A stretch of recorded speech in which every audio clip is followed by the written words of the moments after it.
ఈరోజు చలో అంకాపూర్ కార్యక్రమం తీసుకోవడం జరిగింది.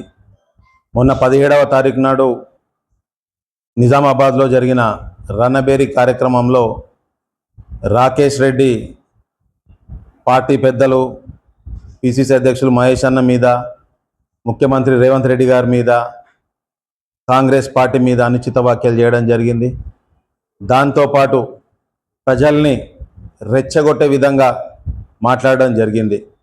ఏదైతే ఎలక్షన్ సమయంలో ఇచ్చిన హామీ స్కూటీలు ఇవ్వలేదు కనుక కాంగ్రెస్ పార్టీ లీడర్ల షోరూమ్ల మీద పడి స్కూటీలని లూటీ చేయండి, ఆపితే నా పేరు చెప్పండి అని చెప్పడం కాకుండా ఫీజు రియంబర్స్మెంట్లో చేయని వారు నాయకుల ఇండ్ల మీద పడి దోచుకోండి అనే టైప్లో మాట్లాడిన సందర్భం అందరు కూడా చూసారు.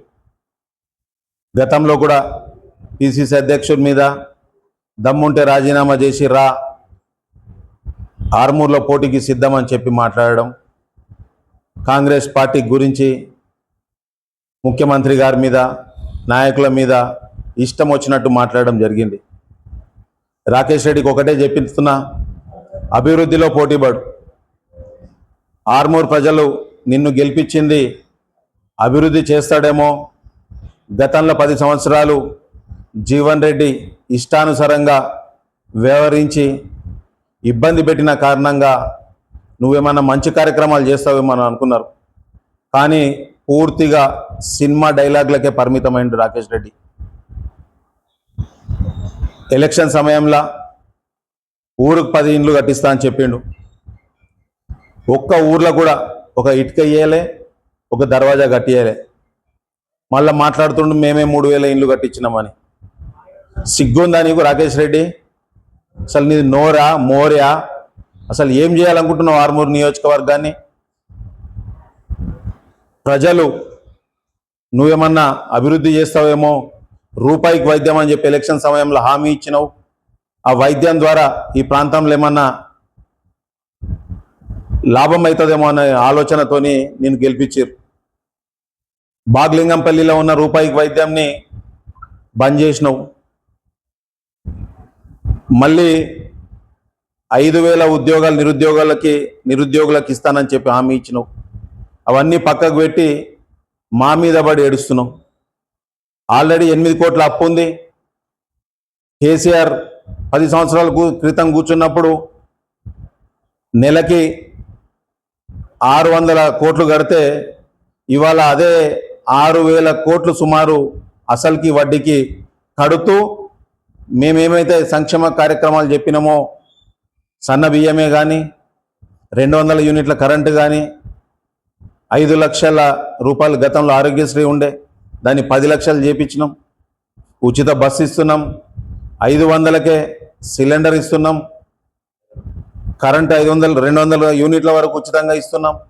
ఎన్నో కార్యక్రమాలు చేస్తుంటే ఓర్వలేక నీ బాధ్యత కేంద్రంలో నీ ప్రభుత్వం ఉంది, కేంద్రం నుంచి నిధులు తీసుకురా, దాన్ని పక్కన పెట్టి మేము ఆల్రెడీ పలు దేశాల్లో ఎవరన్నా మరణిస్తే కార్మికులు వాళ్ళకి 5 లక్షల రూపాయలు ఎక్స్గ్రేషియా ఇస్తుంటే అది నేనే ఇస్తున్నా, నేను చేసుట్లనే తీసుకొచ్చినాం అని చెప్పి జబ్బలు ధరుస్తున్నాడు ఈ రాకేష్ రెడ్డి. అసలు నీకు ఏం సంబంధము? దానికి ఒక కమిటీ వేసి, కమిటీ అన్నీ కూడా ఆలోచనలు చేసి 5 లక్షల రూపాయలు ఎక్స్గ్రేషియా ఇస్తుంటే నేను అసెంబ్లీలో మాట్లాడితేనే జరిగిందని మాట్లాడతాడు. ఇంటిగ్రేటెడ్ స్కూల్ ప్రతి నియోజకవర్గానికి ముఖ్యమంత్రి గారు ఇచ్చారు, దాన్ని కూడా నేను చేసుట్ల ఇంటిగ్రేటెడ్ స్కూల్ ఆర్మూర్కి వచ్చింది అంటాడు. అది ఆర్మూర్ నియోజక ప్రజలందరూ కూడా డిగ్రీ కాలేజ్, జూనియర్ కాలేజ్ పక్కన మంచి సువిశాలమైన ప్రదేశం ఉండే, అక్కడ పెట్టింటే ఒక ఎడ్యుకేషన్ హబ్ అవుతుండే. ప్రజలందరూ కూడా ముక్త కంఠంతో అక్కడ పెట్టాలని ఆలోచన చేశారు. కానీ దరిద్రుడు రాకేష్ రెడ్డి దాన్ని తీసుకపోయి అంకాపూర్ గుట్టలలో పెట్టిండు. దాని పక్కన వాని పొలాలు ఉన్నాయి, అసైన్డ్ భూమి గతంలో కొన్నాడు, దాని ధర పెరగడానికి అక్కడ పోయి తీసుకొచ్చి పెట్టడం జరిగింది. గతంలో 5 కోట్ల రూపాయలు రాష్ట్ర ప్రభుత్వం నుంచి నిధులు వస్తే దాంట్లో 3.5 కోట్లు ఆయన ఇంటి పక్క నుండి మునిపల్లికి పెట్టిండు. దాంట్లో మన పొలిమేర ఓన్లీ కిలోమీటరే. అంటే వాని తెలివి ఎంత తెలివో చూడండి రాకేష్ రెడ్డిది. ఓన్లీ మాటలకే, చేతలు ఎక్కడ కూడా లేవు. ఏ మంత్రి దగ్గరకు పోడు, ఎప్పుడో ఒకసారి 6 నెలలకు ఒకసారి మంత్రుల దగ్గరికి పోయి సెక్రటేరియట్లు అటు ఇటు తిరిగేసిపోతాడు తప్ప ఎక్కడ కూడా ఆయన ఒక నిధులు తీసుకురావాలనే ఒక ఆలోచన కానీ ఒక సంకల్పం కానీ ఎక్కడ కూడా లేదు. ఒకసారి కోమటిరెడ్డి వెంకటరెడ్డి గారు వచ్చారు జిల్లాకి, సుమారు 43-44 కోట్ల నిధులు పెట్టాలని చెప్పి రిక్వెస్ట్ చేసినాం, దానికి అంగీకరించిండే. దాన్ని రాకేష్ రెడ్డి మళ్ళా నువ్వు నీ దగ్గరకు వచ్చి పోటీ చేస్తా అంటాడు, ఆ మంత్రి గారిని ఇష్టం వచ్చినట్టు మాట్లాడిండు. ఇవన్నీ మన ఆర్మూర్ నియోజకవర్గం వెనుకకు పోవడానికి కారణం అని చెప్పి నేను అంటున్నా.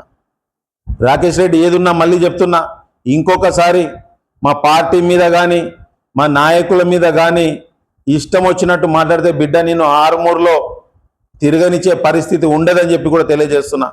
గతంలో నీ పరిస్థితి ఏందో నీకు తెలుసు.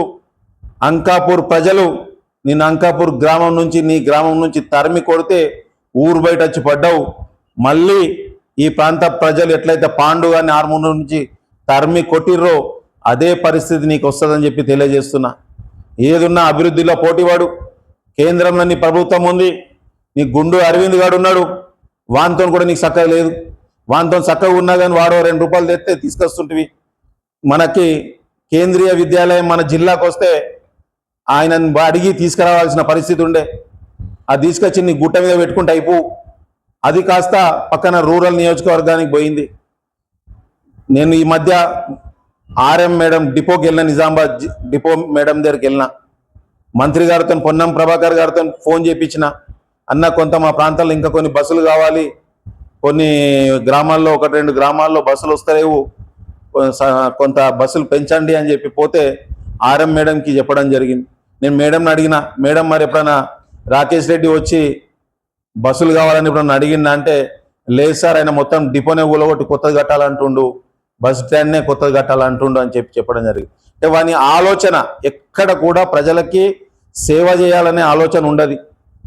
ప్రతిసారి బట్ట కాల్చి ఎదుటి మీద వేయాలా, మిగతా వాళ్ళని తిట్టాలనే ఆలోచన తప్ప ఏమీ లేదు. నిన్నటి రోజు నాకు ఉన్న ఇన్ఫర్మేషన్ ప్రకారం ఇక్కడున్న బీజేపీ కార్యకర్తలు కానీ ఎవరు కూడా పోయే పరిస్థితి లేకుండే. నిజామాబాద్ నుంచి జిల్లా అధ్యక్షుడు వాళ్ళని బతిలాడుకొని ఒక 50-60 మందిని అంకాపూర్తి పిలిపించుకున్నాడు. ఆ పరిస్థితి ఉంది బిడ్డ అనేది. నేను ఖాళీ సోషల్ మీడియాలో పెట్టిన పోస్టులకే మొత్తం ఆర్మూర్ అంతా తరలింది. ఇంకొకసారి ఇట్లాంటి పిచ్చి కూతలు కూస్తే ఒక వీడియో పెడితే నీ ఇండ్లు కాదు నిన్ను మొత్తం గతంలో 2008లో ఎట్లయితే జరిగిందో అదే పరిస్థితి పునరావృతం అవుతామని చెప్పి తెలియజేస్తున్నా. ఇంకొక విషయం, నువ్వు నీ గ్రామంలోనే బలపరిచిన అభ్యర్థిని గెలిపించుకోలే. నియోజకవర్గంలో 86 సర్పంచులు ఉంటే ముష్టి నువ్వు గెలిచింది 11 సర్పంచులు. నీ పరిస్థితి చూసుకో, మున్సిపల్లో 36లో నువ్వు గెలిచింది 7-8 గెలిచినావు. నువ్వు పోయి కొడంగల్లా నిలబడతా అంటావు, లేకపోతే మహేష్ అన్నని రమ్మంటావు. నేనే నీకు ఎక్కువరా నాయన, నువ్వు ఒక్కసారి పోటీ చేయి, నువ్వు దమ్ముంటే రాజీనామా చేయి. ఒకవేళ నేను గిట నీతో ఓడిపోతే రాజకీయ సన్యాసం పుచ్చుకుంటానని చెప్పి తెలియజేస్తున్నా. మళ్ళొక్కసారి మా గురించి మాట్లాడితే గతంలో జరిగిన విధంగానే నిన్ను గ్రామాలలో ఉరికిస్తారని చెప్పి కూడా హెచ్చరిస్తూ, మళ్ళొక్కసారి పిచ్చి కూతలు కూస్తే మాత్రం ఖబర్దార్ రాకేష్ రెడ్డి. జై కాంగ్రెస్. జై కాంగ్రెస్.